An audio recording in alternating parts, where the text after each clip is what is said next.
We have a ton of new subscribers.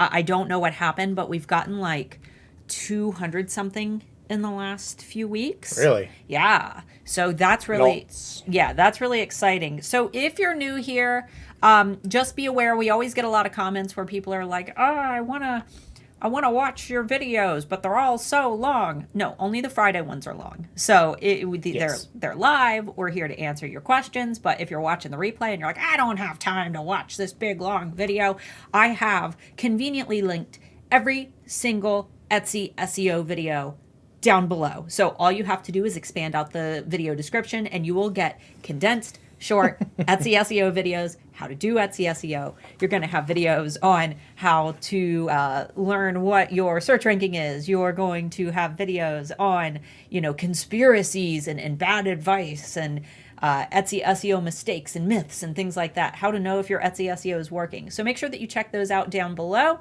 I also have my free Science of Etsy Success workshop linked down below as well. So you can sign up for that for free. It's not available on YouTube. Free, not free. Yeah, for actually free, not free, but there's like a 45-minute long sales pitch at the end. It's free. It's just free. It's free of BS. It's the real true. It's the real true.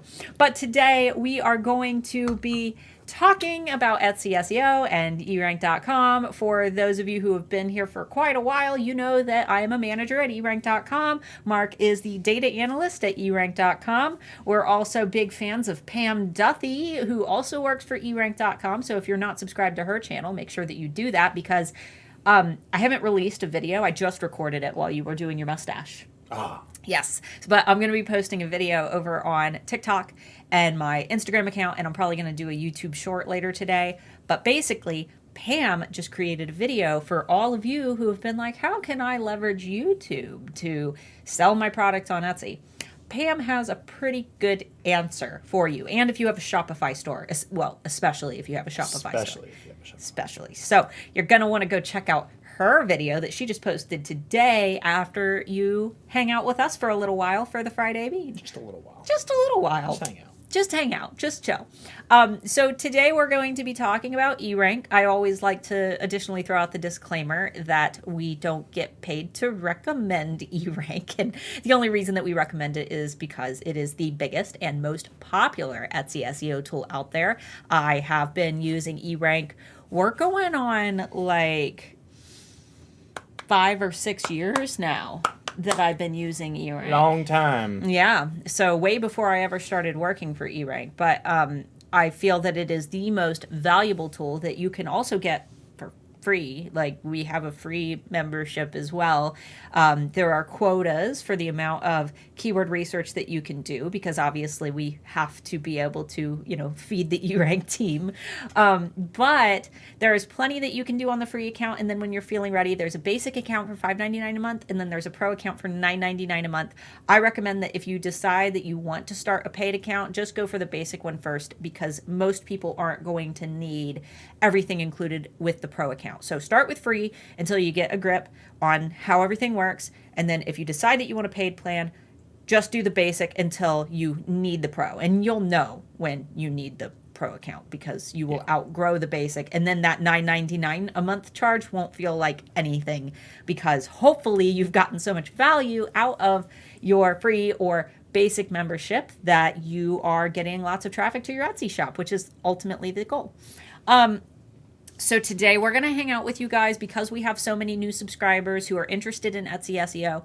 We're going to answer your Etsy SEO questions. If you have questions about Etsy's algorithm, we'll do our best to answer those, keeping in mind that nobody knows exactly how the algorithm works, but we do know everything that Etsy tells the public. So we can help you with things like that. We can help you with eRank. We can do some screen sharing if you want to look at eRank together and learn. We will be using my pro membership. So if you've got a free membership, it might look a little bit different.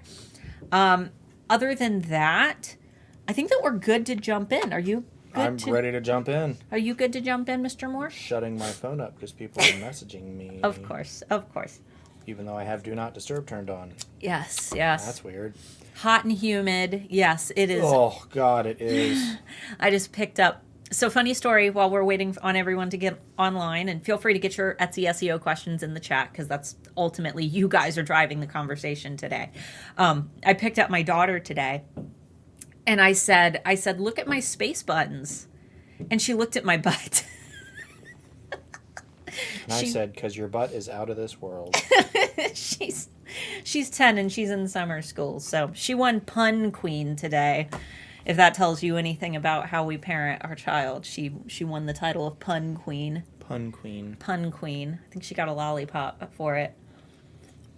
Them solar flares be spiking. Is that what's causing all the heat? I don't think that's how that works, but I could be just stupid. Nah, tell them all. They're all almost 2 hours long. Here's the thing, though. We get monetization money, and I like getting $1,000 a month from YouTube. I do too, because it allows me to upgrade our equipment. Yeah, that's why I just got our payout, and I'm about to buy like $1,000 mixer to increase the sound quality of the live streams here.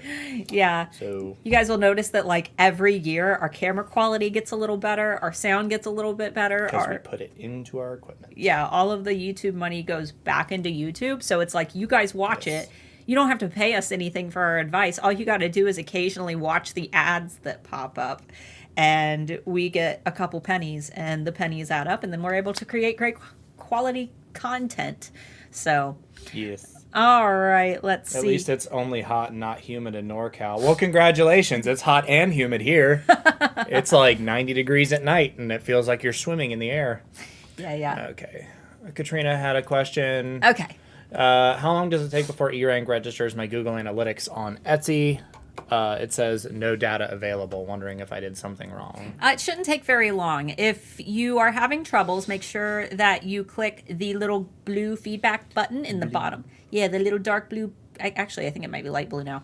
Little blue feedback button in the bottom right-hand corner of your eRank screen. That's going to send an email to our team, which it's going to be Pam Duffy, who you guys know, Debbie, who if you're in the eRank group, you already know Debbie, and Irina. So those three ladies one of them will get you taken care of, and they can look further into it. So anytime you have a problem with eRank, we have a lot of people who there will be something buggy with their account and they'll post on Facebook. Don't post on Facebook. Ask our team to fix it for you, because if it's a bug with your account, we want to be able to fix that. So asking others if they're experiencing the problem doesn't allow us to actually fix the problem, because we're not aware of the problem. So make us aware of issues. Everybody on the eRank team wants to fix issues when they pop up. You're not inconveniencing us by bringing something major to our attention. But when it comes to the Google Analytics, there have been a lot of people who have struggled to get it connected. I do have a video linked down below in the video description about how to set up Google Analytics for your Etsy shop. So basically we have a new tool with eRank called Traffic Stats, where you can take your Google Analytics account, as long as you've got it correctly connected to Etsy, which I teach you how to do, and you can then connect that to your eRank account. That way, if Google Analytics is super confusing to you and every time you log in, you just don't know how to read all of the data that they're presenting you with, you can just go into eRank and look at only what's important, like what keywords are driving traffic to your Etsy shop, which is really all we need to know, right? That's all we care about. So it's spacey today. I know, it's been a crazy day.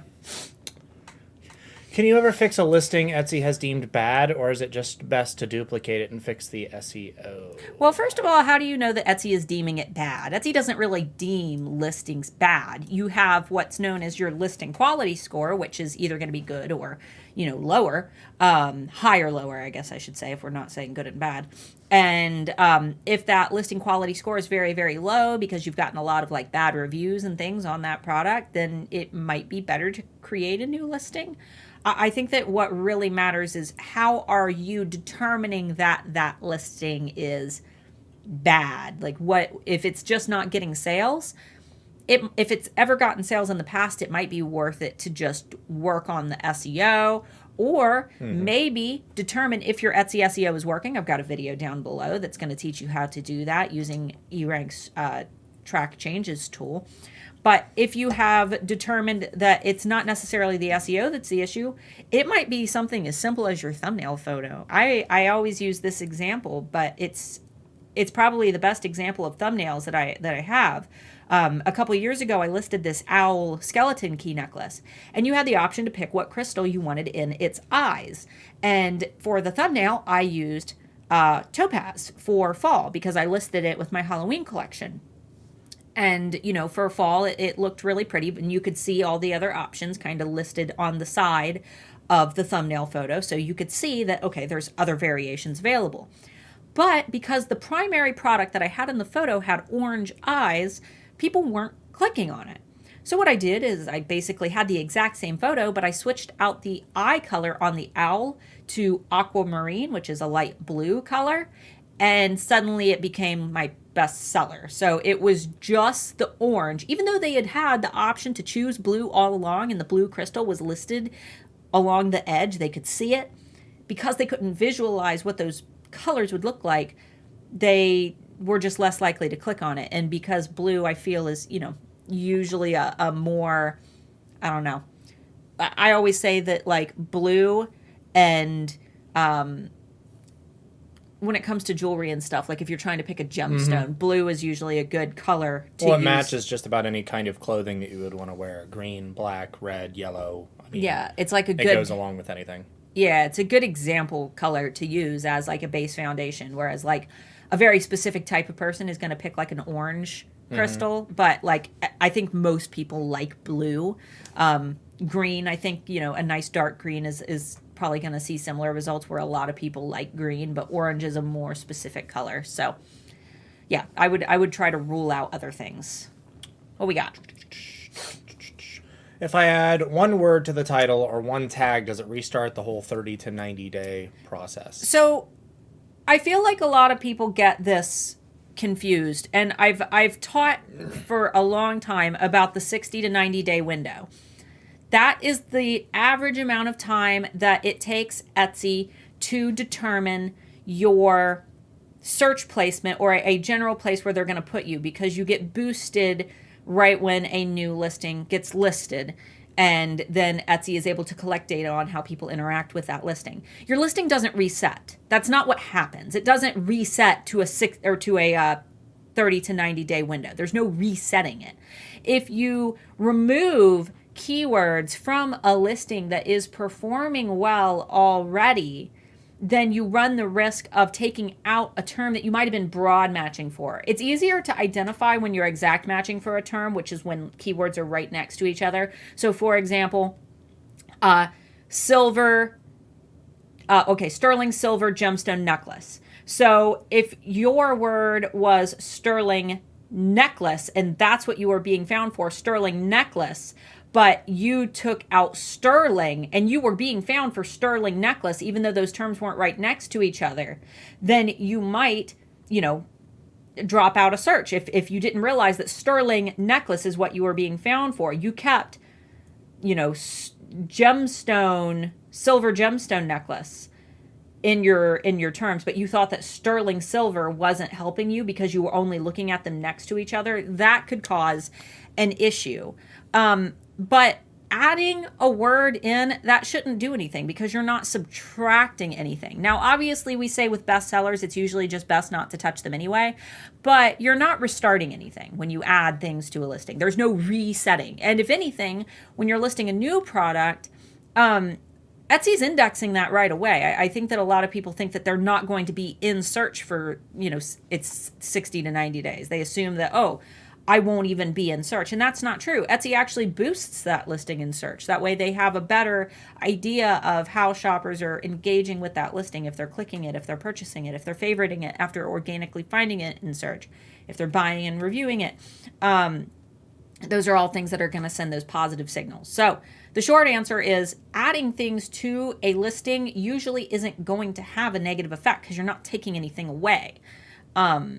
What I would say is that if it is your very best listing, it is the listing that pays the bills, I wouldn't touch it no matter what. I wouldn't touch anything about it if it is the listing that is putting food on the table. If it's a listing that sells occasionally and you're fine with, trying it out, why not? How you feeling? Still out of it. You tired? Yeah, my brain just ain't focusing today. I'm in Arkansas. I can't even find the words to describe the heat and humidity down here. Dead yellow grass and dirty swamp butt. Dirty swamp butt. Replace the word and make a rhyme. Can we talk about singular versus plural uses in nouns and tags, titles, and descriptions? I heard you should always use the plural form factor cat. No. Cat. No. So, okay. When you're doing your keyword research on eRank, eRank is going to show you exact terms that people are searching for. So if you searched necklace and necklaces, what eRank shows you might be different because we're going based off of what shoppers are typing in. Okay?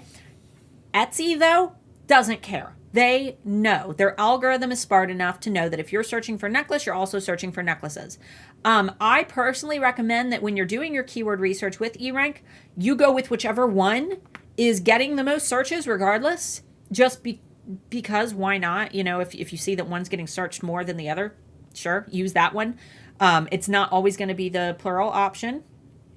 It's just going to depend. So I would compare them. Just for the heck of it, if you can get any little advantage, you might as well try. But it typically doesn't matter because Etsy's algorithm is very, very smart and it knows the difference. So eRank is telling you exactly what people are searching for. Etsy is combining all of that together. So, A couple people saying that they watched our video and they're just not able to get the Google Analytics to work. Google Analytics is a pain in the butt and it doesn't work for hardly anybody. So don't make sure be surprised. Make sure that you don't miss the option. There's like a hidden option that I mentioned in the video for Universal Analytics. That's the thing you need to click. And you're going to get a notification from Google Analytics that Universal Analytics is going away in 2023. Yeah, they're trying to migrate everybody off of Universal Analytics. But the thing is, it's the only version of Google Analytics that Etsy accepts. They don't accept Google Analytics 4 or Google Analytics 5. So until Etsy updates... And they're going to have to because they're getting rid of Universal Analytics, which means all of you are going to we'll have to make an update video. Yeah, when they of course. Switch it. Google Analytics 5 is butt. It is butt. It is absolute trash and nobody wants to use it. So I'm sorry for when we have to help you guys migrate into GA5 because it's probably not going to be an easy process. Yeah, but there's a secret option and it's super tiny because they don't want people to do, Universal Analytics. They're trying to switch everybody over. You have to make sure that you hit this little secret button that they make as small as possible to give you the option for Universal Analytics, which I point out in the video. So, hi guys, my friend just asked for help. I've never done it this way, but what she has done is use tags in 4 different languages, and for me, that's not the right way. It's not necessary. Etsy can recognize context. So other than small instances where words don't translate one-to-one from one language to another, let's say, and I'm just pulling this out of my butt here, but let's say like in Dutch, the word for bag is the same word as the German word for purse. Contextually, it's not going to matter because if you search for something like purse or bag on Etsy, you're going to get very similar, if not the same results anyway. Etsy is smart enough to recognize words from one language to another, and I actually tested this with Anthony from eRank where we were going in and we were searching words in English on the German site and searching German words on the English site, and we were producing near the same results, but the shops that it shows you will be from the areas in which you're searching. So if like you're on the German Etsy, you're going to get German results first, or primarily German results first, other than Etsy shops that are like super high listing quality score in the US or wherever else.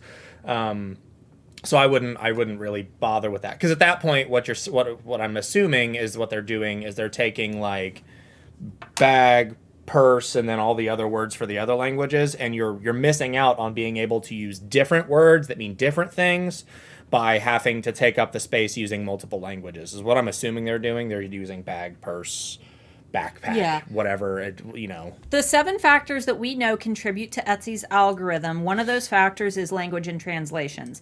Basically, Etsy tells us that if you have selected a country that is non-English speaking as your country of origin, where you are selling from, and you do your own translations for your, for example, if you are doing a German-based shop, making sure that you are doing all, your own German translations, because whatever translations that you do are always going to be better than the automatic translator that Etsy uses. But that's only if you have your shop set as shipping from Germany.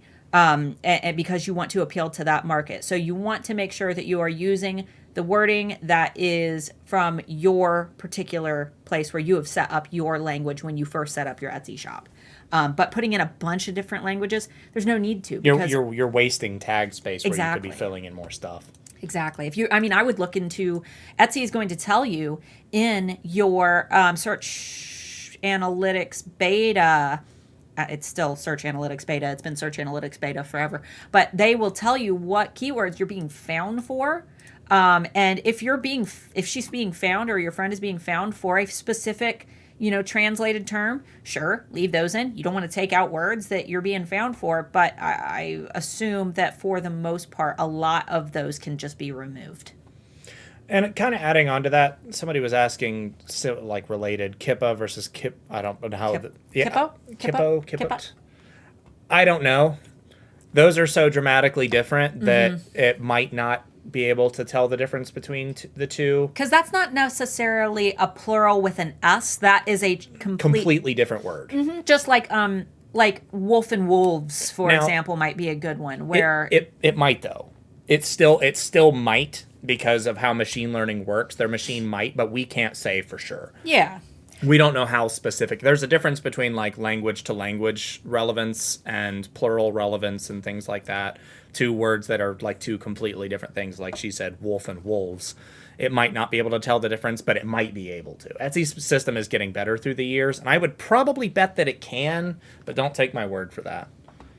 I would try both, and maybe look at your search analytics beta within your Etsy account. You'll have an option to see that. And with something like that, you're talking about plurals. So are you selling one, or are you saying selling more than one? Because if you're selling more than one, use the word for plurals, and if you're using one or selling one, use the word for a singular, because then you're being not intellectual. You're being honest. You're using the correct word for what you're actually selling, which is what your end goal should be anyway. He's out of words today. My brain is just mud. We have construction going on in our kitchen, and it's been going on since last Monday, so it's been a week and a half now that we've been waiting on our kitchen to get done, and we have no microwave and no sink, so we have had to eat out every meal of the day, other than when I grill outside. But grilled food gets old pretty fast. Yeah, so we're it's been chaos. I hate contracting companies. Anyway, so my shop is fairly new. I already cringe at my first listing. So would it be better to wait until the renew date to change my SEO? So renew dates, that's 4 month period. I would say that if it's not selling, there's no harm in changing it now. It's, there's no reason to, you're not going to pay more money. You're not going to have to pay anything additional until it renews, and then it's just another 20 cents. So there's no reason not to change it if you're not happy with it. If you've just now learned about SEO, and if it's not bringing you any sales or traffic, go ahead and change it. There's no reason not to. Can you repeat how to search keywords I'm being found for in eRank? You will need to connect your Google Analytics account. Is that our next question? Was that our next question in line? Yeah. Okay. Can you go ahead and pull up eRank, and I can I'll show you what it looks like, but I cannot show you how to connect it because you'll have to have Google Analytics connected, and I've got the video linked down below, but I'll show you what it looks like once it's connected. Yeah, check out my cool screensaver. Isn't that sick? That's very cool, Mr. Cyberpunk Moore. Screensaver. Isn't it cool? It's very cool. It's very cool. It makes me feel cool. Very nifty. All right, so once your Google Analytics account is connected, you'll have this option called Traffic Stats. This is our Alpha Adapt shop, which is the shop that we use for testing. It's a shop where we sell alpha-related merch, so obviously most of the keywords that you're going to see in here are not big keywords that people are searching for, but keep in mind that it's a test account. So we have Alpha Adapt, which is our main keyword that we're being found for. My name, Handmade Alpha, Alpha Friday Bean, Alpha Wolf Pants. Alpha Wolf Pants. And if we click see more, we can also see a couple of the listings, their individual traffic stats, and you can see the position in search, our visits, and the main traffic sources. So organic traffic search, this is people who are coming in directly from Etsy and finding us. So if we click on Friday Bean Tank Top, which these are all real products, you can buy them. It's the shop's link down below if you want a Friday Bean Tank Top, because I know it's hot out. You can see some of the keywords that we're being found for. 𝔸𝕑𝕒𝕟, which is not in our title, but it is in our tags. �alphaDapt, which is our shop name, so it's not in our tags or title. And then Alpha Friday Bean is both in our tag and our title. And we can see how many visits that each of these keywords has brought to our listing. So pretty cool, pretty cool. All right. Back to here, pull this back. You need to watch her video, and she will teach you how to connect your Google Analytics account to eRank. So it's kind of a two-step process. Step one is to watch my video on how to set up your Google Analytics. Then I link you to Pam Duthie's video. Step two is going to be actually connecting your Google Analytics to eRank, which is super duper easy. Setting up Google Analytics is the hard part, but my video makes it really easy. Give me 1 sec. Oh no, this topic makes me hungry. Okay. Yummy, yummy. I have a lot of items that are in cart. I already send an in-cart email. Is there anything I can do to get the attention of the customer to go back to the cart and purchase? No, not really. Not really. You already, as long as you already have the abandoned cart feature set up through Etsy, don't stress about the cart. I know that a lot of people see the cart and they're like, oh, how do I push these people to buy? I put things in my cart almost like a separate version of my favorites, where I'm like, okay, I've got my favorites where I just favorite things that are pretty and that I like, but I might not necessarily be interested in purchasing. I put things in my cart that I might purchase someday. But my cart on Etsy is piled with products that have been in there for over a year. I'm just saving them for, the day that I might feel inspired to buy them. So don't stress about that. As long as you got your abandoned cart feature set up, I wouldn't even look at them. I think that having a lot of items in cart, though, is a good thing, though, because people go into your Etsy shop and maybe you only have a quantity of 4 gemstone necklaces listed. So there's only 4 available, but shoppers see there's 4 available and 8 people have it in their cart. Around the holidays, that's going to drive people to actually make those purchases because they feel like, oh, crap, this is going to sell out. I need to hurry up and buy. So it's a good thing. On eRank, the best searches I find don't apply to me at all. I sell bookmarks, and when I search bookmark, the best results are things like metal bookmark or copyright stuff. Any tips? So I would really lean into the bookish gifts category. I think that bookish gifts might be a little bit more achievable. Obviously, still keep bookmarks in your terms because that's exactly what your products are. But I would also try to lean into, gifts for college students, gifts for librarians. Obviously, gift terms aren't super specific, and sometimes they can be harder to rank for, but you can make them specific. So rather than gifts for her, gifts for him, you're saying gifts for librarians, which is much more specific than just gifts for her. Gifts for readers, gifts for, fantasy fans. Yeah, and when you're coming up with keywords for your listings, it's not just the product itself. It's things that describe the product or the audience that could be using the product as well. Mm-hmm. Is there a reason why a keyword phrase is my second highest phrase used to find me according to the Etsy stats page, but eRank says no one is searching for that term? So is eRank saying that no one is searching for it, or is eRank saying that they have no data for it? Because no data and no one searching are 2 entirely different things. I know, I see that. There's a little moth flying around. Little baby moth.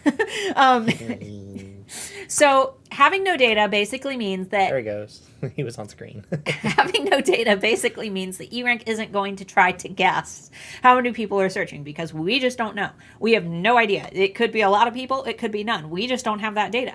The way that data companies like eRank and every other Etsy SEO company out there acquire data is we buy it. We buy it from basically data panelists. And the company that we purchase our data from, we made sure, or Anthony made sure, that they were insanely ethical and that they acquired their data in a way that was legal. So we are A lot of companies don't. A lot of companies don't, right? They sell data illegally. So that's one of the reasons that we love eRank so much.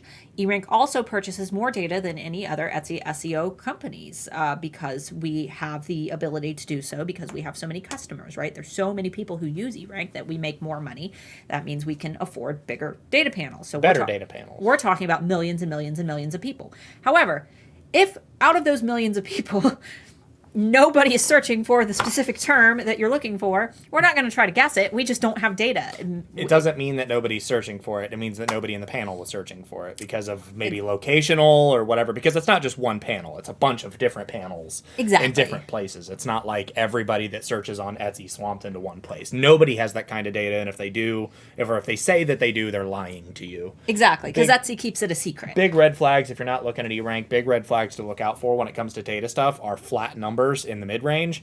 So if you see something on like eRank, you'll see it's got 25,437 searches. It's as close as possible. It's an exact number or as close as possible, give or take a small percentage of error. But a lot of data companies will look at them and it'll just say like 25,000 flat. It'll round to 25,000 because they're not confident in the actual error percentage that they're being presented with. They could have a 10%, they could have a 30 to 40% error range and have no idea because they buy the cheapest possible data that they can get. So they can buy more data panels, but they're not necessarily accurate data panels. We know that what eRank gets is accurate and we know that it's ethical. That's why we stand by eRank. Right. So if you're seeing that there's not a lot of searches, but that's the term that you're being found for and you're making money, that's awesome. You might have just found a golden keyword. And the good thing about that is that you're being found for it. That might mean that your competitors are also researching that keyword, seeing that eRank doesn't have data on it, and they're just like, oh, well, this keyword must be crap. So it's actually a good thing. I would hold on to that and keep that like keyword a secret. Because you might have found what I call like the keyword golden nuggets, which are the magical keywords that they have fallen through the cracks and nobody's noticed them yet. So I would keep using it if it's driving traffic. Okay. Have you guys tried the cherry blossom LaCroix? It tastes like hot dog water. It's not very good. We got it because we're like, ooh, that sounds good. Tastes like gooch. It's awful. You don't get... YouTube analytics aren't going to kill that, and that's kid-friendly word, so nobody knows what that is. Do we have to put a quarter in the swear jar for... I don't think so. Okay. That's just a part of the body. I don't think it's not even a slang term. That's just what it's called. No, it is a slang term. I was going to say, I don't think that the anatomical name for the... If I went to the doctor and I had an issue there, that's the word that I would use. Yo, doc, what up with my taint? What if my title? Yeah, shh. What if my title and tags I use are jewelry and Etsy will show American searching for? Yes, it will. Yeah, that's using the incorrect English and then American English. It's incorrect English. Etsy understands the context between the Queen's English and American English. Mr. Moore, you make people mad. At this point, we're so different. We should just call it English and American. It is so dramatically different between the two countries. It's like Spanish in Mexico versus Spanish in Spain. It's a totally different thing. They can understand each other, kind of. For SEO, does Etsy look at your tags as specific phrases, or does it just take all the words and all your tags and look for any combination in search or some mix of the two? Both. Mix of the two. Both. It will exact match terms that you have right next to each other if you're able to get, some good keyword combinations to fit in a single tag. For example, maybe sterling silver gemstone necklace won't all fit into one tag, so you split it up in an area that makes sense. So maybe sterling silver is one tag and gemstone necklace is another tag, and you can exact match for gemstone necklace and sterling silver. But it will also broad match and mix and match all of those terms together. So for example, if you did sterling silver gemstone necklace, you could still technically rank for silver necklace, even though they're not next to each other, nor are they contained within the same tag. So exact matching is going to be stronger. That's the best. If you can get an exact match on terms, you always want to aim for an exact match. But broad matching is still part of it. It's still a big factor. The audio said hello from Jaipur, India. Hello. Hello, well, welcome. We've been getting a lot of guys from India. I've noticed that. Last few months. I've noticed that. When connecting our Etsy shop or Google Analytics to eRank, does that give them access to any additional Etsy information to our competitors on eRank? Not competitors. So competitor data, I don't think that there's any extra competitor data. I mean, you can go check my I don't think so. I don't think so. We can only give you what we're legally allowed to. So some of the things like, for example, what keywords your competitors are being found for, I assume that that's kind of what you're aiming for. It's not legal. Etsy would not allow anybody to have that because that borders on that like line of, would you want your competitors to know what keywords you're ranking for? Probably not. So that's not the kind of data that we can get access to. So we've been working on our client's house for a year already with health issues all around. It's never a fast renovation. Yeah. We were hired for flooring, but it snowballed since we were available to do most of what the other. See, the issue is it's taking a long time to do a job on a kitchen that's like 5 by 6. our kitchen, we We have have a very small kitchen, and the main issue is that like it's multiple companies because it's an insurance job. So like one company to do the cabinets, one for the floors, one for the tiles and paint, like. And they forgot that they had to do the tiles and paint halfway through, so they had to like push the counter guys back and have somebody out to tear that off. And it's been crazy. it's been a nightmare. It's been a nightmare. Everybody's catching up after COVID, so we understand. Oh yeah. I still want to have my kitchen back. I'm sick of eating fast food. Been following you for so long, but we missed the Google Analytics video. Thanks. We'll do that. Yes. It's very helpful. And if you look at Google Analytics and you hate it and you just don't know how to use it, just use eRank. You never have to log back into Google Analytics again if you've connected your eRank account to it, because Google Analytics, I don't know how to use it. He kind of can because that's his job at eRank, but in terms of like But for it's a Etsy, totally different yeah, it's like thing. it's not the same. 5 by 6. Oh gee, it's not 5 by 6. It's like 7 by 12 or something like that. But that's wall to wall. Actual floor space. There's only like 3.5 With the cabinets, yeah. 4 feet maybe. I can take my feet and put my foot on one wall and then spread my feet Cabinet, not wall. or cabinet, yeah, and my legs can touch like without me doing the splits. Like I can comfortably Yeah. yeah. And it's tall. It's short enough that I can do a little hop and touch the ceiling. So We have it's a small kitchen. we have a very tiny house. We have a very tiny house. we have a huge basement, which is where we are now. It's a finished basement, so it's like an extension of the house. Oh yeah, but- it's an old house. It literally doesn't even have any in-place lights. Like all the lights in the house are hanging or lamps. yeah. There are no built-in lights anywhere in the house other than right here, which my grandpa put in like a few years ago. Yeah, we're buying his grandma's house. Yeah. La la la. I just had a customer purchase a faux case because she thought it would sell out. Ooh, yeah. She bought it to put it on hold for her, despite me having an all POD store and it never actually sell it out. Yeah. That's a good thing, That's how though, it guys. is. List less than what you actually have if you have like a large quantity, because that drives people to buy. Now, if you sell something like stickers, typically people want more than one sticker sheet, so don't just list like one if it's something that people buy in quantity, because then you can limit your sales. But if it's something like, maybe you sell print-on-demand t-shirts, list them 5 at a time, because it's very unlikely that somebody is selling 5 or buying 5 t-shirts at a time, and maybe if they want 5 of them, maybe they'll message you. But around the holidays, I would limit your quantities a little bit just to see, because if people see that there's a limited quantity, then they're more likely to make a purchase fast. What you got?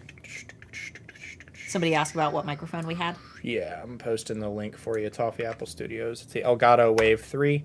Or something like the blue microphones Yeti would be fine, or a blue Snowball would probably also be fine. I prefer the Elgato. To me, just sounds better You want to hold it up? without being too loud or unplugging it. It's just a USB to USB-C microphone. Comes with a program. You can put your own plugins in. It's a whole bunch of stuff. It's nice. Nice. I think it's $150 US. Nice. I'm having some trouble understanding the listing audit for my bestseller. The listing is full of tags that do not have data. The stats for each tag read unknown. What can I do for this information? So it's the same as when we were talking about doing keyword research and having your stats come back as unknown. It just means that eRank doesn't have any data on those terms. Why did you pick them? Did you pick them because you researched them and you were able to determine that they were good keywords to use in your listings, and now they're showing as unknown? If that's the case, it might be a good idea to hit that feedback button on eRank.com and let our team know, just so we can do a little bit more investigative research. Sometimes Anthony Wolf who CEO of eRank, sometimes he can go in and double check with Google and see how many people on Google are searching for those terms, just to see if maybe there is an issue with the data that we have. And sometimes if it is genuinely a data issue with us, he can contact our data company and see if there's, something that we can do about it. But if it's something that you didn't initially research, like maybe when you first did your keywords, you just kind of guessed them and took your best guess, and now you're seeing that they're unknown. If that listing is selling, leave it alone. It doesn't matter if the listing audit is showing that they're unknown. Listing audit is basically just giving you a checklist of Etsy's best practices. And if you're seeing unknown, that just means that our keyword data that we have, we don't have data for the terms that you've put in. I would also, if you're doing it based on your tags, a lot of the times, if you're just seeing unknown for the tags, maybe maybe eRank is trying to look at each individual tag as its own thing, but maybe the terms that, like, for example, when I said sterling silver gemstone necklace, if eRank is seeing it as sterling silver and then gemstone necklace, but you're trying to broaden match for the full phrase sterling silver gemstone necklace, I would also think about the fact that, Etsy's going to mix and match those terms in every possible combination. So maybe you're being found for not just how you've been able to list them as your tags, because we do only have a certain amount of space to be able to, fill each tag in. There's only a certain number of characters, 20 characters. So it really depends on if you're making sales of that listing. If you're not happy with the listing, I would say to just reevaluate the entire Etsy SEO structure that you have for that listing and maybe put in some new keywords. If it is selling, don't worry about what the listing audit says. The listing audit is just basically giving you that list of Etsy's best practices, like I had said. It's not a human who's analyzing your listing. And that's another good thing that I think that we should discuss real quick, is that if you are using the listing audit tool and you are looking at the grade system, make sure that you are not changing listings that are selling well or only striving to get an A grade, because that does not determine the success of your listings, nor is it based on the success of the specific keywords that you're using in your listing. So eRank isn't doing like research of all the keywords that you've put in your listing to say, okay, you have done very good SEO, here is an A grade. That's not how it works.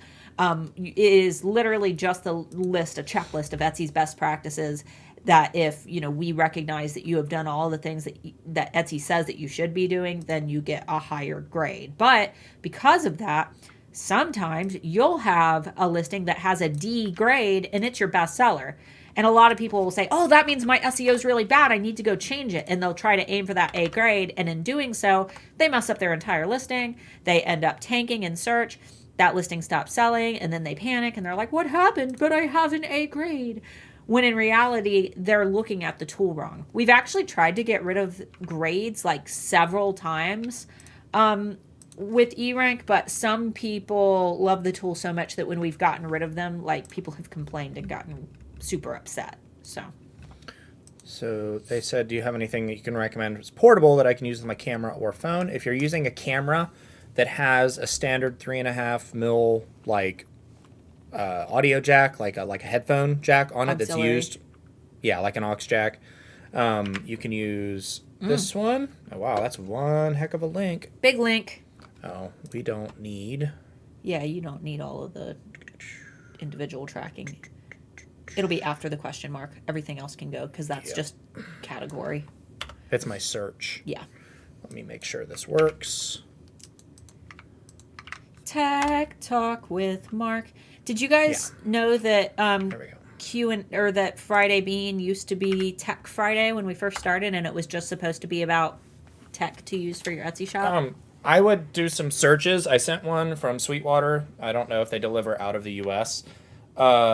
Check some videos and stuff to make sure compatibility with your phone and or camera works. That is not a USB microphone, though there are USB adapters that you can buy for them. It's the same one that I use on this camera when I record when I can't be around real microphones. Actually, that's the newer version of the one that I use. I have the version 1. Works great, though. And it's stereo. All right. Etsy also doesn't know the difference between camel and camel hair. I've seen camel koala when searching, like the color camel. Oh, okay. If it's the same word, context is a little more difficult to understand. Yeah. Sentence context. Last year, I ranked for the term Halloween for about 15 hours, and it was amazing. Fingers crossed it happens again. Yeah, fingers crossed. Ooh. I ranked one time for couple set, just the terms couple set for the holidays for a set of dragons, like his and her dragon keys. And oh my goodness, I was not ready because it was right when Game of Thrones was like super duper popular, you know, before they destroyed the season 8. But everybody was, you know, super interested in dragons at the time. And that listing made us like in total through the years, it made us like what, probably like $10,000, the dragon sets. No, yeah. That was like one of our most popular. Oh yeah. It was nonstop. Rhinus, they said, thanks for the Akatar recommendation. Reached out to them. We're in the process of making mock-ups for them to see. Oh my god! If you could get your stuff on their TV show, I would be super happy. We'll take 10%. Oh my god! I'm just kidding. I want to, please keep me updated. Yes, please. You can email us at any of the emails that you have. Please read the series.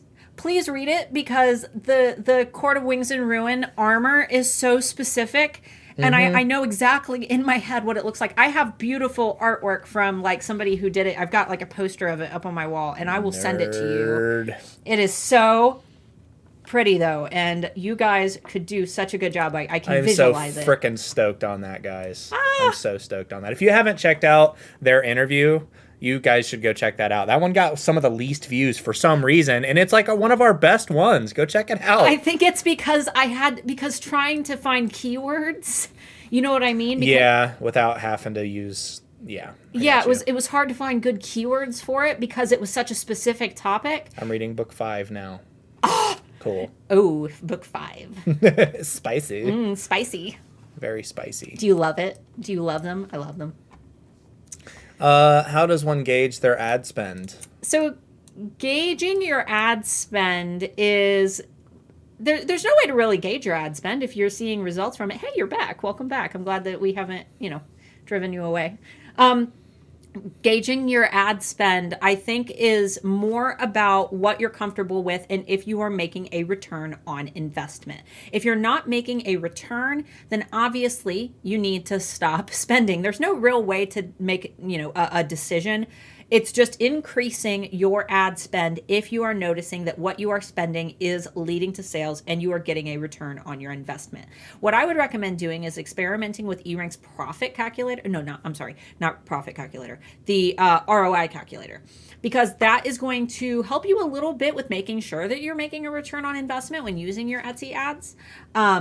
I find it really, really helpful, and a lot of people don't know that tool exists because we don't talk about it a lot. I believe it's in the tools menu on eRank, so check that out. But ultimately, when you are using Etsy ads, you should always, always, always, always be making a profit. If you're not making a profit, you need to pull that money back.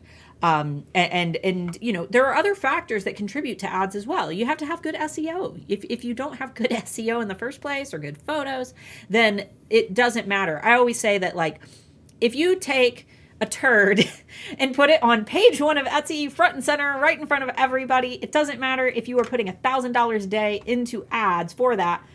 Nobody wants to buy a turd. So, and that's not to say that your products are turds. That's to say that, if the photo isn't like just perfect, that it doesn't matter if you're right in front of people. People won't click on your listing if all the listings around it look really, really great and your photo doesn't compare. So I would just make sure that you're making a profit. And if not, don't be afraid to pull back on those ads. Sometimes they work for people, sometimes they don't. There's a lot of other factors other than the money that you're spending that are going to contribute to ad success.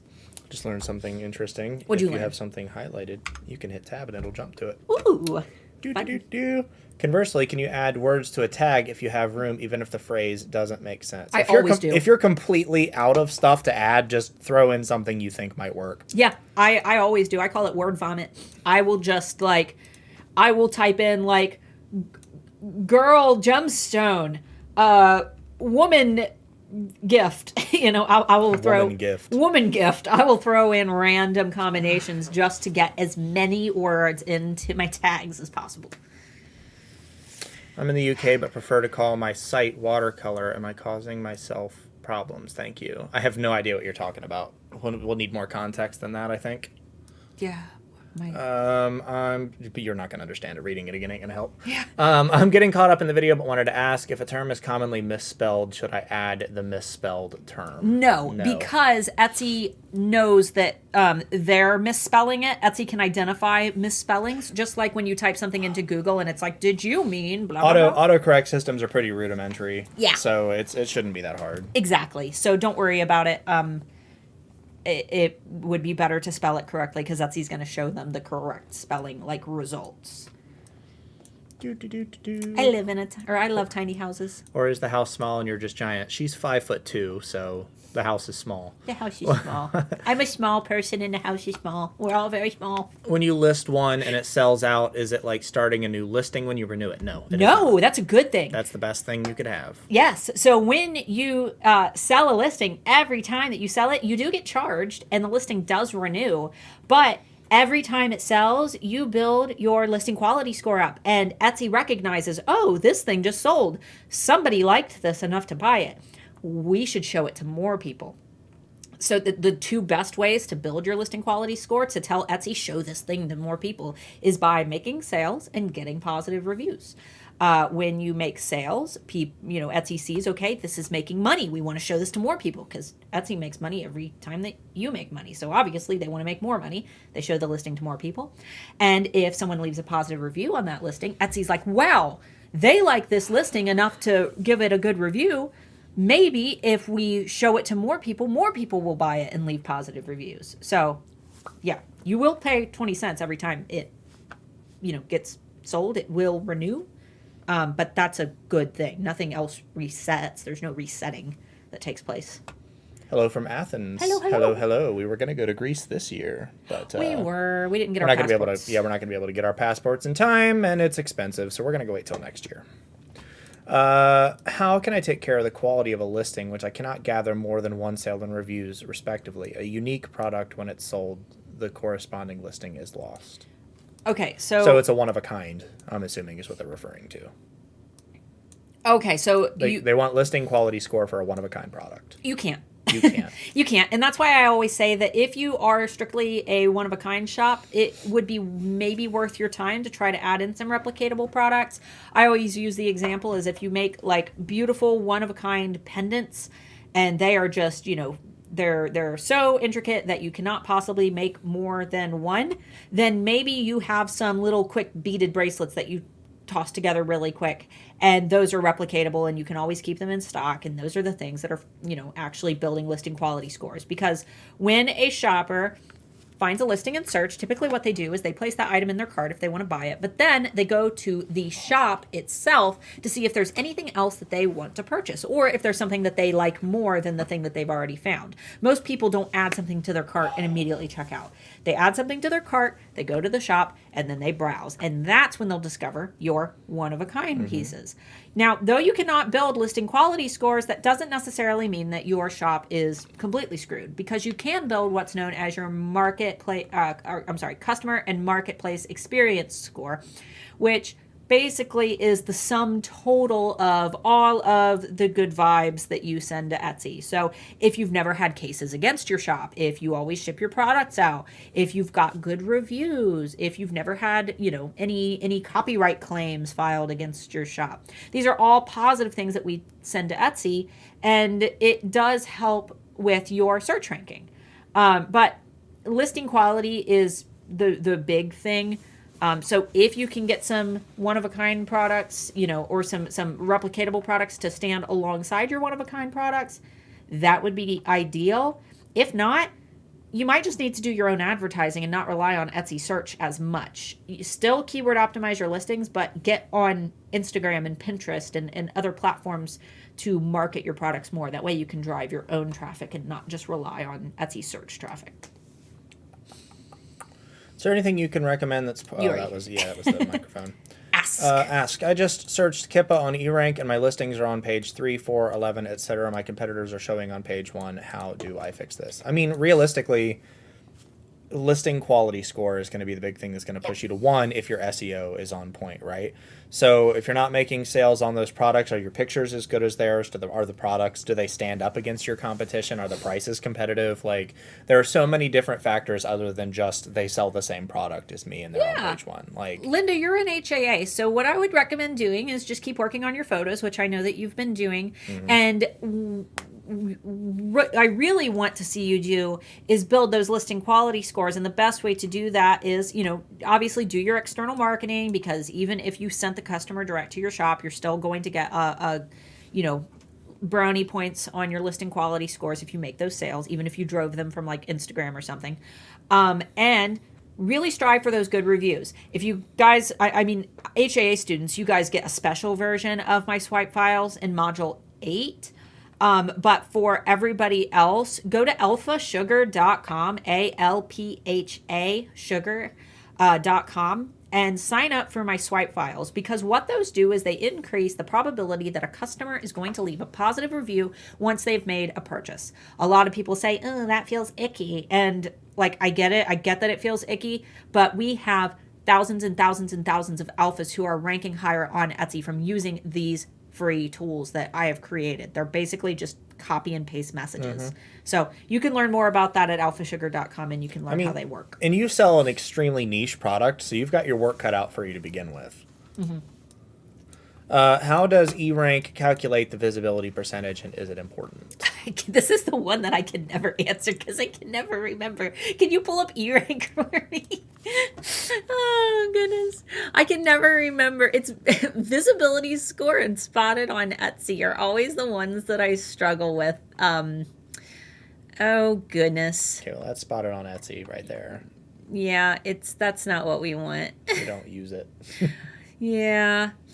I know eRank has so many tools, and I can never remember. We're working on that. I know. Oh, goodness. I can't remember where it's at. Must not mean that much then. No, it is. It's useful. I just never remember where it's at.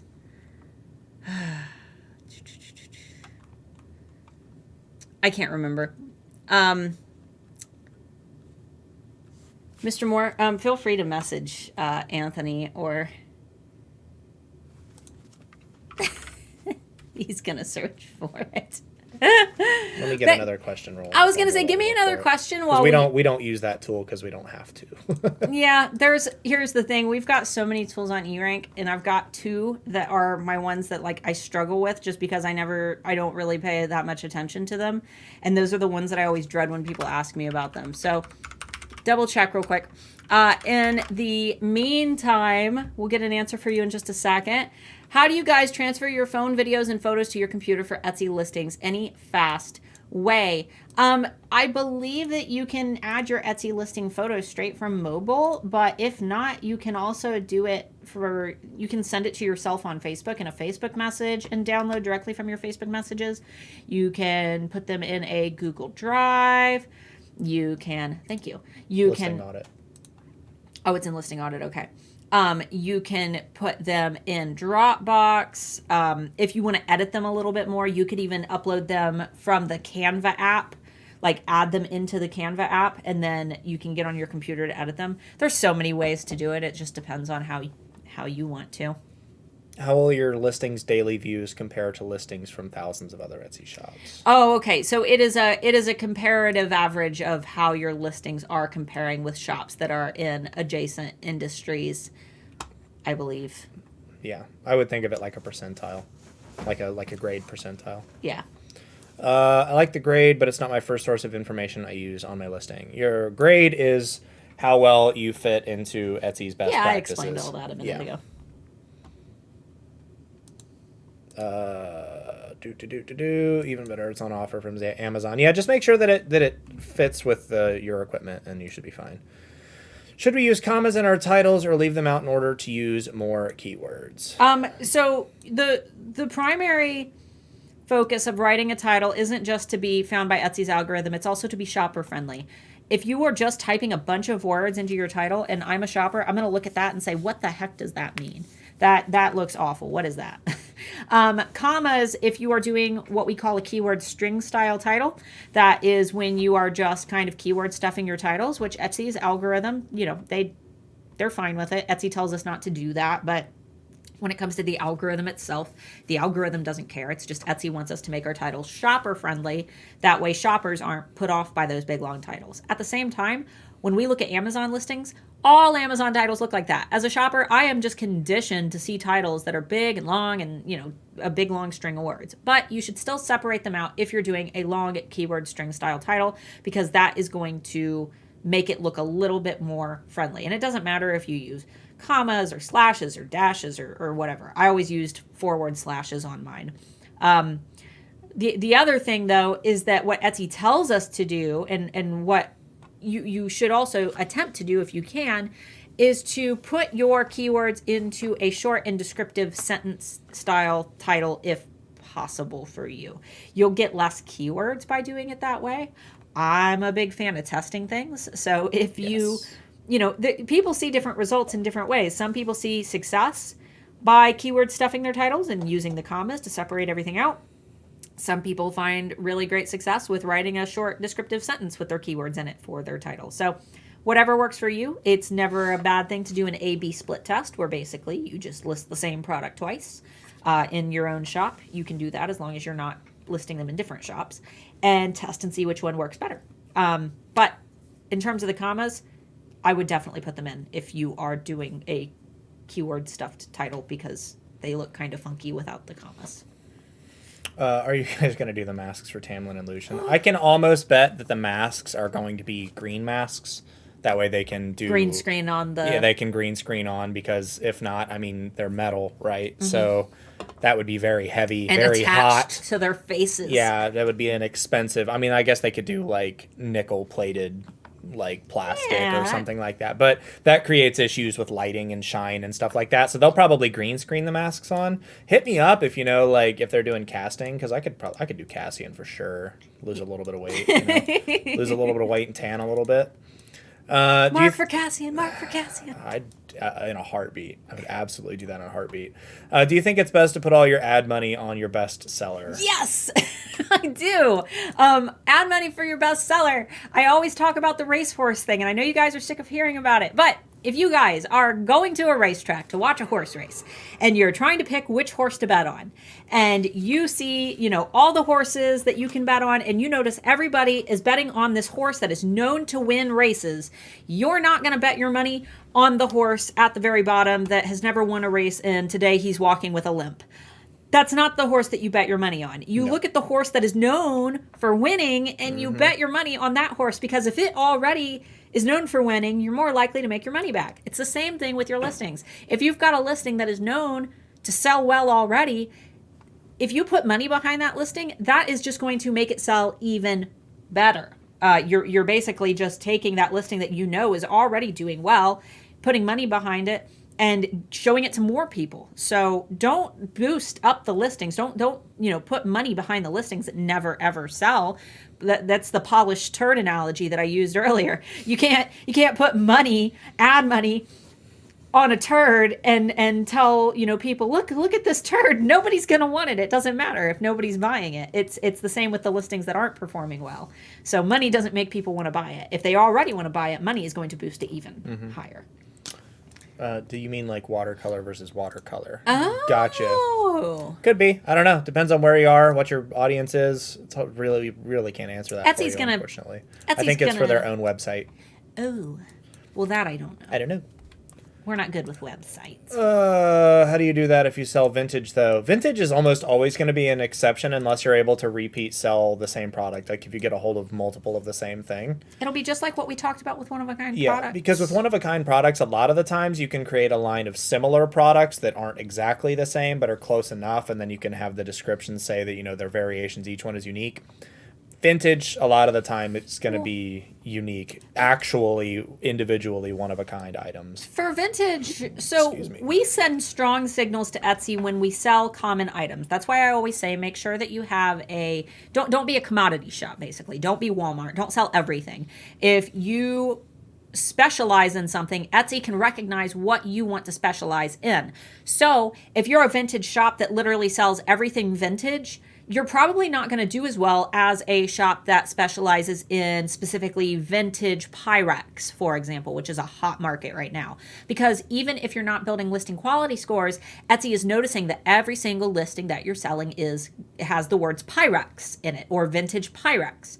So Etsy's going to say, okay, this shop wants to be known for vintage Pyrex. So even though you don't have listing quality scores, your customer and marketplace experience score is still going to know, hey, this shop's known for Pyrex. We should show this shop to people who are searching for Pyrex. So if you are a vintage shop, I would really consider trying to decide what you want to be known for, a term that you can use in all of your listings, and try to go one direction with your listings and not just add things that you like. Find something that you like that you can also turn yourself into a treasure hunter for that specific type of thing. Maybe it's, old teapots. Maybe it's silver, vintage, silver platters or something. Find something that you can do consistently. Wouldn't that get pinged for copyright? What, for vintage? Not when it's a vintage product, I don't believe.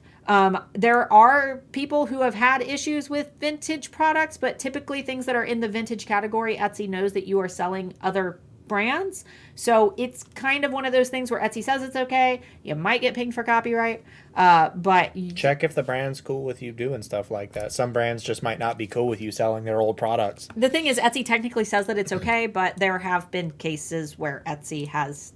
Because it's not up to Etsy. It's right. Up to the people that sold the product originally. Yeah, Etsy's kind of gone back on their own rules that they say a few times are okay. So, in their eyes, it's okay, but it doesn't necessarily mean in the eyes of the creator. Exactly. Does a sold out listing affect your shop? I have about 30 items I haven't had time to remake, and I'm a little worried they're affecting my shop. The overall shop, no, not necessarily, but the actual quality of the listing, if they're going out like 3 years or something like that, then yeah, probably the listings aren't going to be as good when you relist them.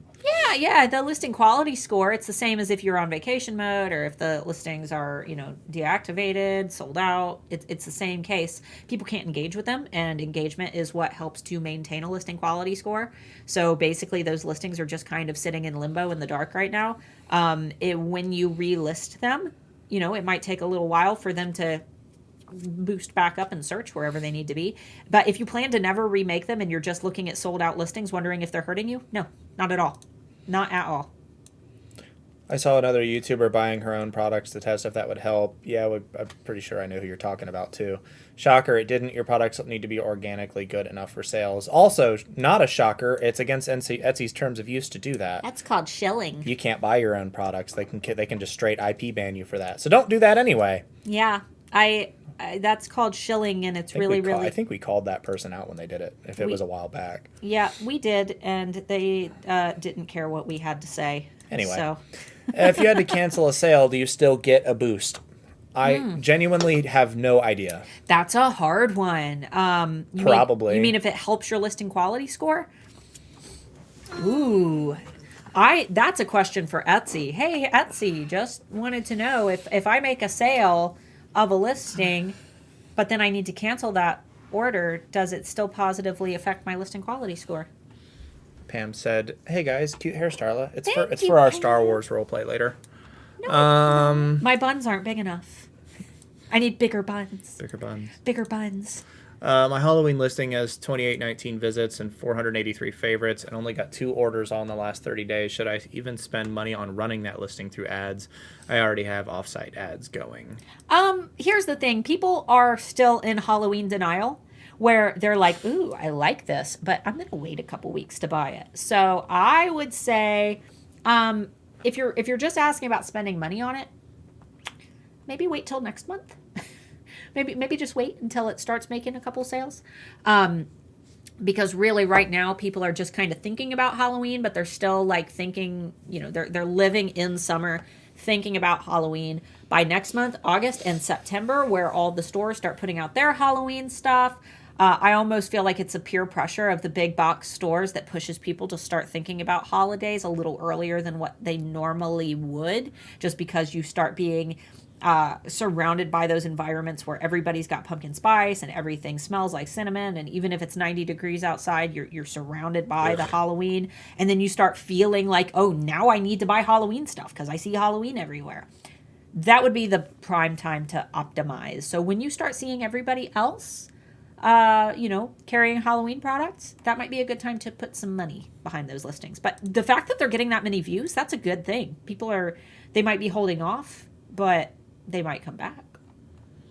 Can I turn off my ads on a product if it now has the bestseller tag? I have a lot of reviews on it. We kind of just talked about that. We like ads on bestsellers. Yeah, you can if you want to. You can. Your sales might drop a little bit. That's to be expected. If you're taking ads off of something, you might experience a small drop in sales. But if you've built up a really good listing quality score while you've had the ads on, I turn it off. See how you feel about it. If you're unhappy with the result of turning it off, if you notice that your sales go down dramatically lower than what you're comfortable with, no harm in turning them back on. Rob said, I have 6 different designs of end tables. 2 of them sell really well. The other 4 don't have a single sale. The tags and titles are similar for all 6. Do I need to change the tags and titles for the non-sellers, or is it just the design? It's hard to say. I doubt it's the tags and titles. Well, here's the thing. But it might not be the design either. The other 2 probably have great listing quality scores because they've sold over and over. Yeah. Etsy, they've got a good track record. And the other ones, they probably aren't being seen as much in search because they haven't sold as much. I would say that there are a lot of different things that you could do. You could experiment by changing out some keywords. You could experiment by changing the thumbnail photo. You could even try in the listings that are selling, put in your description, we have more end tables here, and then link the other 3 end tables. Mm-hmm. So you've got your 2 that are selling, and then how many that aren't selling? The other 4 that aren't. So in these 2, link these 4 that aren't selling. And say, here are a couple of our other designs. Link your collection link. Yeah. I've purchased out all the items. Nope. Let's start it up here. I had already started making matching mandala earrings and other earring designs, as well as an allergy-free version with 0 metals. I've purchased out all the items I can find. Now my thought is, would it be good to add alternate colors available in that listing, or would it harm the listing? No, you can add colors. Variations, as far as we know, don't affect SEO. No, you're just adding. I mean, you're not taking anything away. You're not removing anything. You're actually providing more value to the listing by offering those variations. So should be fine. One of a kind. If I sell an item and as long as I make another one exactly as the one that sold and renew it, is it not a one of a kind, or do I have to have more than one listed in inventory? One of a kind presumes that it's one of a kind, but you can do collections of things that are one of a kind. For instance, we have someone that does wire wrap jewelry. We did an interview. Who was that? Crystal. Yeah, Obsessions by Crystal. Obsessions by Crystal. Where she has similar crystals, all the same color and type, but they're different shapes and sizes and things like that. But she'll wrap them in a relatively similar way. So it's still a one-of-a-kind piece. They're all one-of-a-kind in the fact that they're unique, but the product itself can stay on one listing because it's still so close to the original. As long as you're putting in the description and stuff that they're all unique and they're all individual, you could even, if you really wanted to, if they're a high-priced item, you could take a picture of each individual one, and every time the one that's in the listing sells, you could switch the main title photo out because it's still the same product, right? It's just a slightly different product. And if you're worried more about the terminology of using, like, do I qualify as one of a kind? One of a kind isn't something, it's not an Etsy rule. It is it's just best practices. If I'm a customer and I'm purchasing something as a gift that I believe is one of a kind, and then the next day I buy it and I see that it's listed again, as a buyer, I'm going to be upset. So if it's not truly one of a kind, don't call it one of a kind.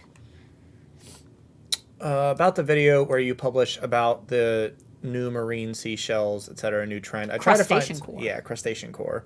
Tried to find some data on eRank, but I haven't found any. Would you mind telling me which keywords I should look for? Yeah, this trend literally just popped up. Yeah, it's a pain in the butt. We've had that issue for a couple of years. People that have messaged about like seahorses and mermaids and stuff like that not having any data. No, this is the actual. I know, but what I'm saying is that we have had a lack of anything nautical themed within eRank for like 2 years. I've brought it up to Anthony before. Yeah. Okay. So the issue I'm assuming is that you search the term crustacean core, which is the term that I said is starting to trend.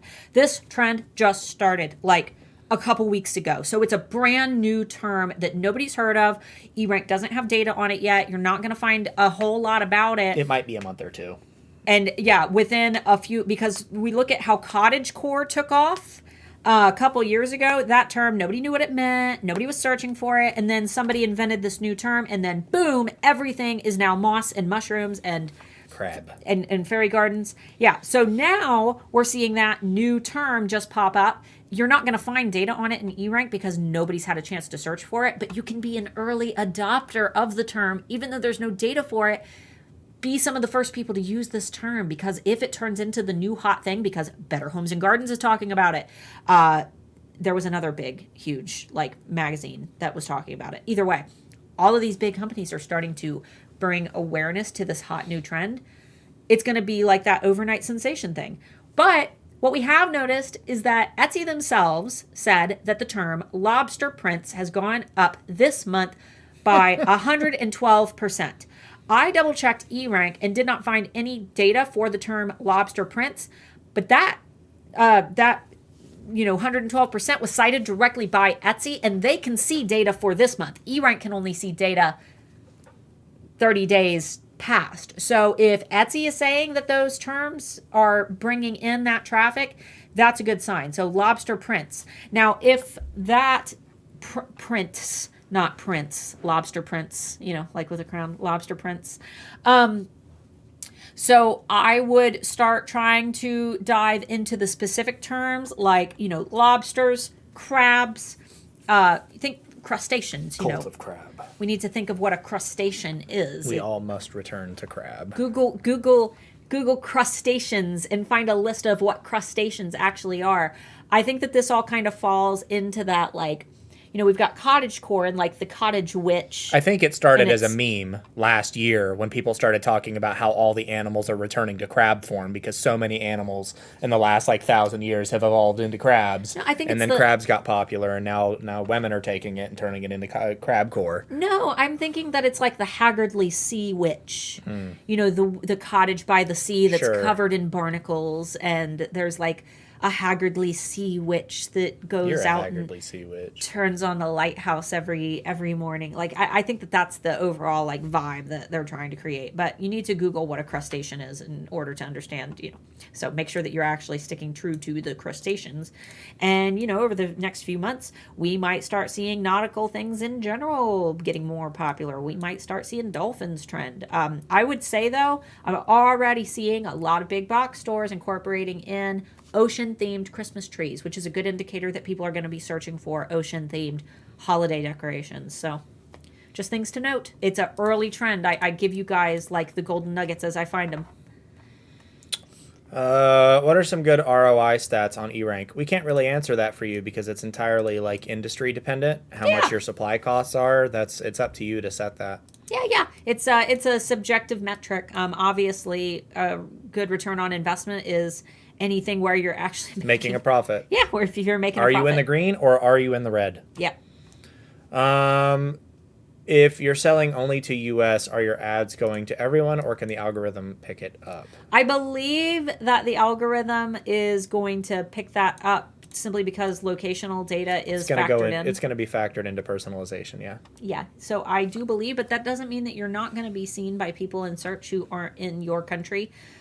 You can do a search on Etsy right now and, look around page one, and I'm sure that not all the listings on page one of whatever you search for are going to be shipping from the U.S. You're lightning round this. So through. It's probably a factor, but it's not like a law. Does that make sense? Mm-hmm. What helps our listings appear on Google? The Etsy titles or tags? Okay, first and foremost, the majority of people, some people are the outliers and they get a lot of sales from Google. The majority of people do not get sales from Google because they sell a product in which other websites already sell it. Amazon, eBay, whatever, those websites, if that product exists on those websites, are always going to show up before Etsy. And if Amazon is a choice that they can switch to, Amazon is going to be the place they buy it from because they can get it tomorrow, right? So I wouldn't particularly worry too much about that. Having good, clear, concise pictures, and then Google reads everything else on the page. So if you really want to rank for Google, you need to make sure that your descriptions are SEO optimized. Your titles and everything need to be clear, concise sentences with the tags and titles and everything like you already do for. If you're optimizing for Etsy, for the most part, you're already optimizing for Google. The only difference is that your descriptions are going to weigh more than they do on Etsy. Yeah, and one thing that we did recently discover, or Pam recently discovered, she did a video on it, but basically we have found that Etsy has now started indexing their listing, or I'm sorry, Google has started indexing listing videos on Google. So when you go to Google, if you search for very specific keywords related to your product, you type that into Google, and then you click on the little videos tab. You know how you have like all and Google Images and videos? If you click on the videos tab, you'll see Etsy listing videos. So maybe try to search like a bunch of words from your title in Google and then click on the listing videos tab if you have listing videos and see if you show up. Google cares about image clarity. So if you're one of the people that takes your pictures with your phone and it looks like somebody sneezed on your camera right before you took the picture, you know who you are. Then you should work on clearing up your pictures a little bit more if you're wanting to rank on Google. But for the majority of you, Google's not where you're going to be. Is Etsy Plus worth it? I don't really see the benefit, but I'm also known to opt for free subscriptions over paid. So Etsy Plus is not something that's going to help you make more money. If you're already paying for Etsy ads, then yeah, because they cover some of your ads for you, it's like it can kind of be a no-brainer. If you already spend a lot on ads, you get, ad credits. Basically, what Etsy Plus is going to do is it's going to let you customize your Etsy shop a little bit more. That's it. If you want to have a carousel banner, which is where, your banner can scroll and you can have a couple little extra, banners, more branding opportunities, cool. If you want to have the larger featured section where some of your Etsy listings are bigger, or you can feature an entire shop section rather than just having your 4 little featured listings along the top, you can get that with Etsy Plus. Etsy Plus is not a money maker. It is an brand enhancer, if that makes sense. Would the affect things as I do cards and stationery as well as the beds and accessories? Will this affect me as some items are slow sellers? Not necessarily, no. I think that because everything dies back to guinea pig is what you're known for. As long as all of those listings are sharing your guinea pig related terms, having slow sellers isn't going to negatively affect you. It doesn't affect you badly to have slow sellers. Every shop is going to have, a few listings that bring a majority of the traffic. That's just how it works, For example, a car dealership. Every car dealership is going to have a couple cars that they sell more than anything else, and it's going to be like the sedans. So they got the muscle cars setting out on the front lawn to draw people in, but most people are going to buy the sedan, right? It's kind of the same thing with our Etsy shops. That people might come in because they see something cool in Google search, but it's going to be usually the same items. I'm sorry, Etsy search. We were talking about Google earlier. They find something and it draws them into your shop, and then there's the few products that they're, more likely to buy, or it's the products that, that are ranking higher in search that they're finding more easily. And because they keep buying those listings, that just keeps those listings boosted higher in search. So it's not a bad thing. It's not a bad thing to have listings in your shop that, aren't pulling as much traffic. You can always try tweaking your keyword strategy on them a little bit if you want to see if you can increase their visibility, but don't assume that all of your listings will perform equally. You will always have a couple listings that pull a majority of the traffic to your shop. I'm having my worst year of sales in my 12 years of being on Etsy. Is it just me? It's a bit embarrassing since I've been trying hard to get my products seen. No, it's not just you. It's a lot of people, especially with literally every company on the planet price gouging right now and getting away with it. We're going through a recession right now. I disagree with that. But politics aside, it's rough for a lot of people until, I see it, honey. Until we start getting to a point where we start regulating what companies are allowed to charge you for products, like boosting gas prices when the price of oil goes down and graphics card companies charging 3 times the price for a product that isn't worth anywhere near that much. We're starting to see some prices drop back down, and we're starting to see some companies that have been price gouging for a long time start to drop their prices down to reasonable levels. But until we start to regulate that kind of stuff, everybody's out of money. Nobody has any money to spend. Well, not to mention, this is we're hitting our slow time of year. And I'm sure you've been on Etsy for a long time, so you know how summer is. Summer's always really, really bad, and then the holidays pick back up. But here's the thing, everybody says, "Oh, I'm not making any sales right now." But then when I say, "What are you doing outside of Etsy to drive your own traffic?" They're like, "Ooh." So make sure that you're spending a lot of time doing your own external marketing, because the brands that I'm seeing that are like, "This is my best year ever," and we're in the middle of an economic crisis. Those are the ones who are spending a lot of time on their social media marketing. And as you guys know, I highly recommend Instagram Reels, making sure that you are using relevant keywords in your captions. Those are more important than having hashtags. Hashtags are not the traffic drivers anymore. And making sure that your Instagram Reels are created with quality, not just slapping a bunch of photos and making a photo slideshow. Shoppers don't really, you have to pull people into a buying mindset, and a slideshow it's not doing it anymore. People want to see that product live in action. I do have a video on my channel that I did a couple weeks ago. It is how to edit your videos using the CapCut app. That way you can make really nice reels and TikToks. Be sure to check that out if you need help. And if you create, products like print-on-demand t-shirts and you can't afford to buy all of those t-shirts to shoot your own videos, I highly recommend using Placeit. Placeit is a really great website where you can buy mock-ups of, t-shirts of models like wearing your shirts and like dancing around, and you can use those for your reels instead.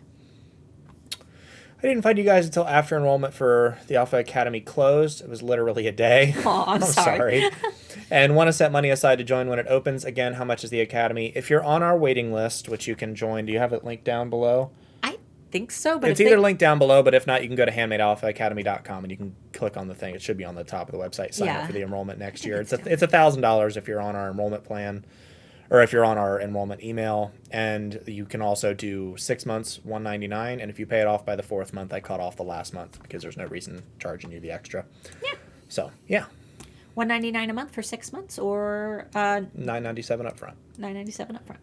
I have a listing. It does very well for the 4th of July, but does nothing for the rest of the year. Would it be better to deactivate it for the dead time until maybe April to keep up the quality score? Deactivating it doesn't keep up the quality score. It would be better to just leave it in your shop. If you were wanting to treat it as like you want to relaunch it, and you're not just talking about Etsy SEO, but you're also talking about a social media marketing campaign where you're like, "Oh my God, guys, this product is my best seller for 4th of July and it's back for a limited time." And, you're like doing a countdown. "Oh, only 5 days to get it. Only 4 more days, 3 more days. This is your last day to get this item." That can drive up your sales dramatically, but you have to have an audience to do that. So if you've got a social media following and you can kind of drive that traffic on your own, that'd be a great way to do it. Launch it when it's popular. But if you're just talking about listing quality, deactivating it is no different than it not getting any engagement on Etsy organically. It's the same. You're not saving a spot. You're putting that listing to sleep, and it's going to take just as much time, if not more time, because even if that listing isn't selling any other time of year, people are probably still engaging with it, which is still sending some positive signals to Etsy. So it really depends on if you want to heavily market it or rely only on Etsy SEO. Are we doing a Christmas trend report? I'm planning on doing my Christmas collection now. Yeah, eventually. Yeah, eventually. We haven't even done fall yet because the fall collection stuff's not out. No, we don't have any fall stats for you guys yet. So we're just, as soon as we get some fall stats, we will do our fall trend report. And as soon as we get Christmas stats, usually very closely follow fall stats. So right when we do fall, it's usually a matter of weeks before we can go ahead and do a Christmas trend report. So if I spend on offsite ads already, would Etsy Plus be worth it? I think that you get $10 in ad credit with Etsy Plus. So if $10 gets you somewhere, then maybe. So if you're already spending, like maybe you're spending $15 on ads, then it would equate to spending like $5 to have the extra branding elements for your Etsy shop, which would be cool. I mean, that might be worth it. But how much does it cost? I think it's Etsy Plus. oh, I think it's $20. No, it's not $20. I was about to say, then you wouldn't be getting a lot. No, it's $10. Is it $10? I can't remember. I can't remember. I think it's $10. Etsy Plus also gives you a website pattern. It's a personal website, but if I cancel Etsy Plus, will I lose my pattern website? Yeah. Yeah, I believe so. Yeah, you would have to pay for Pattern separately, which I believe you can do. Pattern is, everybody asks me my opinions of Pattern, and I'm like, it's a glamour thing. It's if you want to have something that looks like nicer than your Etsy shop where people can't see your competitors that you shout out on social media, sure. The thing is, people aren't organically shopping for a pattern site. So either way, most of your organic traffic that you're getting through your SEO is going to be coming directly through Etsy's platform anyway. So I don't really think that there's a whole lot of point to having a pattern website. If you're going to have a website that you own, that belongs to you. I've seen a seller adding a link to Etsy showing products in the same store that are part of the same collection. It's not a linked direct listing, but a link to a collection. Wonder how you do that. I think you just go to, I'm not going to screen share this. You mean like they're listing their shop section as a collection? If you go to, I'm just going to go to this. Go to a, can I just have a listing, please? Good God, Etsy. And then I think if we just go here, and then we do, yeah. So I can pull this up because nothing else will show.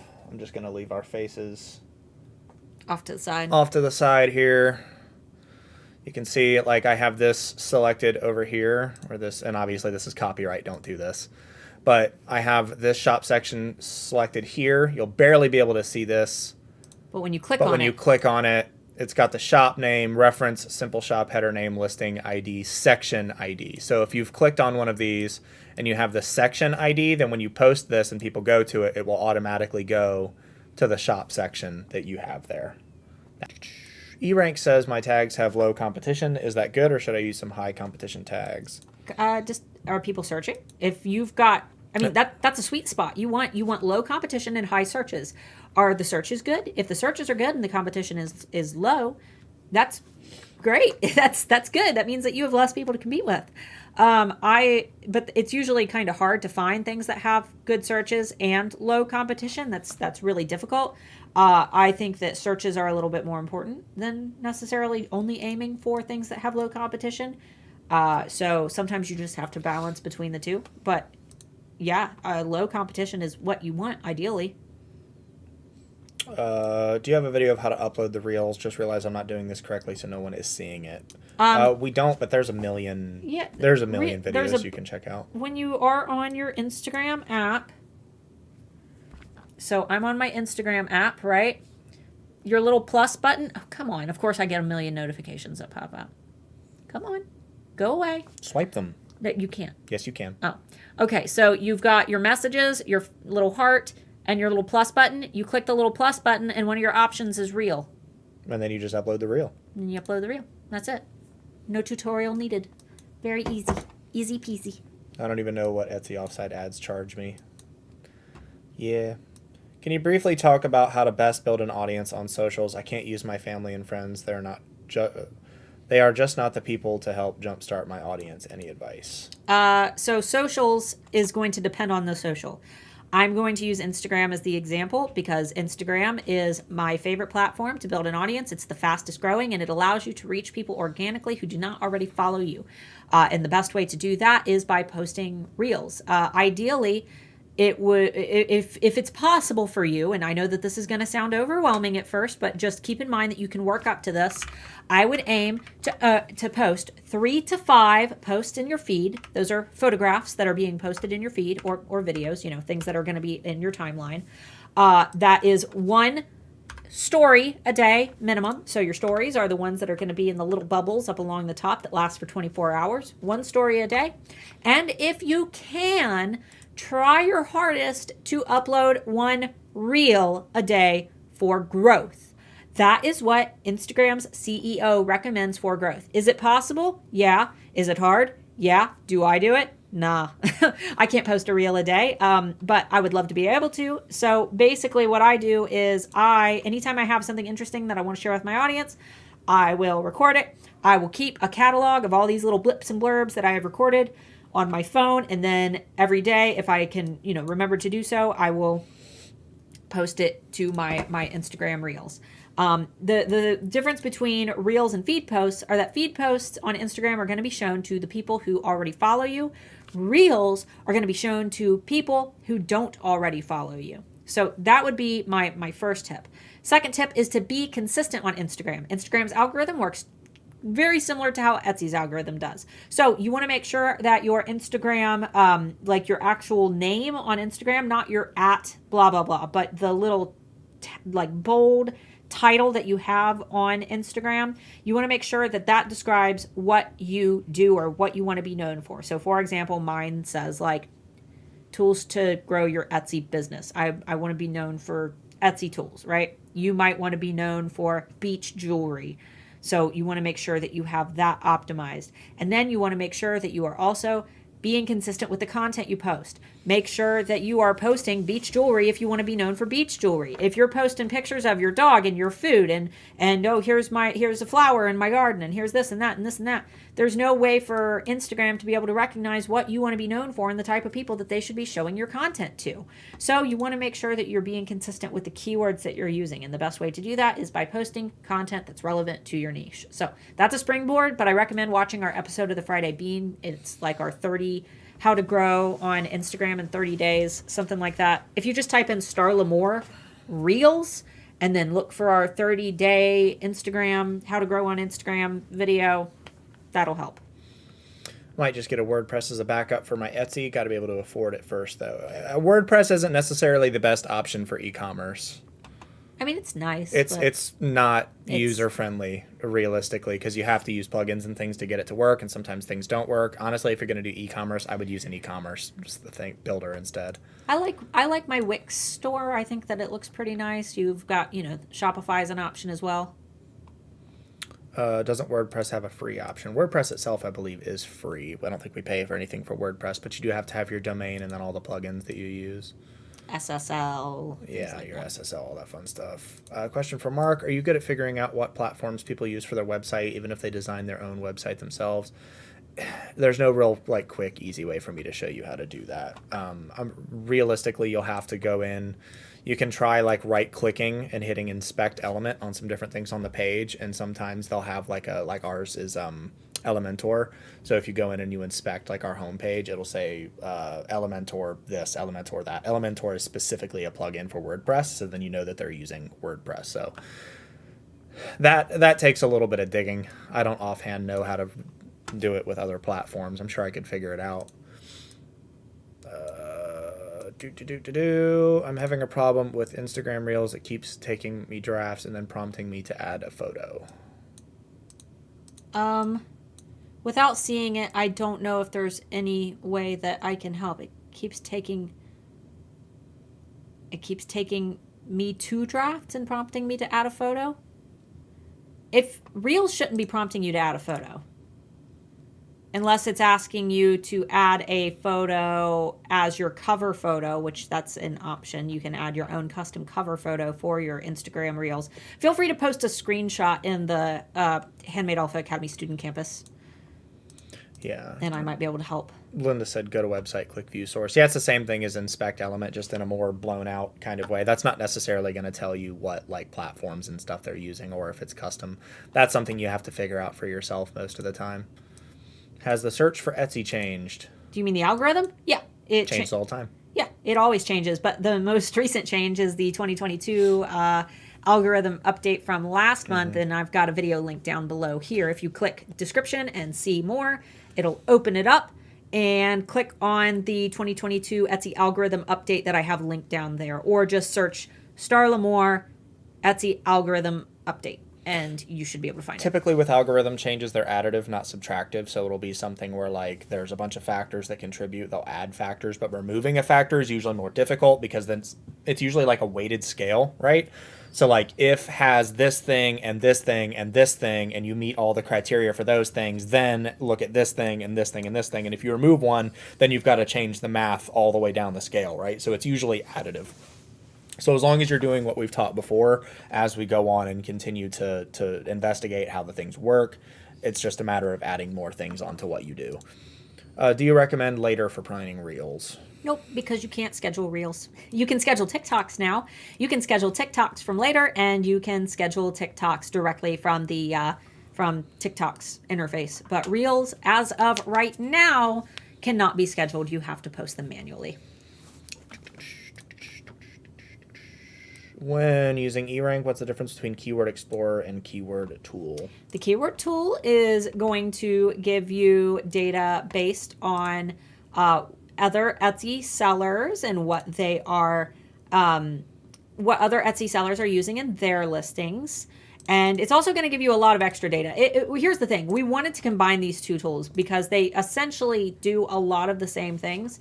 The Keyword Explorer tool is going to show you what Etsy shoppers are searching for. Keyword Tool is going to show you what Etsy shoppers are searching for, but it's also going to show you what Etsy sellers are pricing similar items at. It's going to give you a list of the top ranking items for that term. It's going to give you a list of keyword suggestions that are similar to the term that you've typed in. Personally, I don't ever use the Keyword Explorer anymore. I only use the keyword tool. It's my all-in-one. We are working on some updates. I can't talk about what they are, but we're working on some updates for the Keyword Explorer. All right, cool. Last question here. Sometimes when I post on Reels, the entire video is upside down or sideways, even when going from drafts. Does this happen to anyone else? That's why I say use CapCut. Yep. There is nothing more frustrating than when you have worked super duper hard using the editor in your Reels on Instagram, and then it blows your text out, or it flips your video around, or it messes the whole thing up. The editor's poo-poo. Edit in CapCut. Edit in CapCut. It's going to save you so much more time, and the videos are going to look better. CapCut is free. Everything about it is free. There are no paywalls at all. I edit all of my mobile videos through CapCut, and then you can just post that right to Instagram without having to use Instagram's like editor thing, and then they're fine. So CapCut. All right, we are at the end. I am frickin' starving. Me too. I'm dying here. So if you haven't yet, make sure you subscribe. Click the little bell icon if you have the YouTube app on your phone. You want to get notified when we upload videos or when we go live, usually on Tuesdays and Fridays. We'll hit this last one. Is Pinterest still a good way to promote? Depends on the type of shop you have. Also, should I make sure my keywords have 100% or higher click-through rate? You're not going to probably always be able to get 100% or higher click-through rate. If you can, that's great. But that 100% click-through rate would mean that every single time that someone has searched one of those terms, they've been satisfied with the results that they've received. And that's not going to happen very often. Pinterest, a good way to promote? Yeah, as long as you know how to use it. Pretty much all platforms are good for promoting if you know how to use it. Pinterest, I feel, is a great platform because the content is evergreen. You can keyword optimize. You can add in great alt text that kind of allows you to keyword optimize well. Obviously, you want to make sure that you have relevant keywords in your title, in your description, and in your alt text if possible, which you can't add alt text on if you're using a scheduling app like Later. That's one of the disadvantages and why my Pinterest account probably doesn't do as well as I could. But yeah, absolutely. People use Pinterest to plan. They plan dreams. They plan vacations. They plan weddings. They plan rooms. They plan, nurseries. They plan dinners. So if you can insert your product into whatever their planning is, yeah, it's a great place to market. Just make sure that your photos are awesome. All right, we'll hit this one last. We have like a whole day's worth of work and only like 3 hours worth to do it before our friends get over here. That's all right. Sorry, guys, I have a question not related to SEO, but kind of urgent. I had a 2-star review, and so I messaged the customer and fixed the problem and sent it to them. They said it will print in the next 2 weeks. Should I ask them to adjust their review now or wait till they print it? You shouldn't ask someone to adjust their review directly. That's a hard question. You could ask them. I mean, you could kindly ask them, if when they receive the product, if they would be willing to revise their review, because you want to make sure that their review is reflecting their satisfaction, and if they're happy with the new product that they get, if they would be willing to revise it. That's definitely a possibility. I just wouldn't do it in a pushy way or make them feel uncomfortable. Also, don't make it look like you're begging. Yeah. You just give it a suggestion. Hey, it would help me a lot. It would help me a lot if after you receive your product, if you like it, if you went and updated your review. So yeah. All right. If you haven't given the video a thumbs up yet, please make sure you do so. We love you guys, and we'll see you next week. Have a good weekend.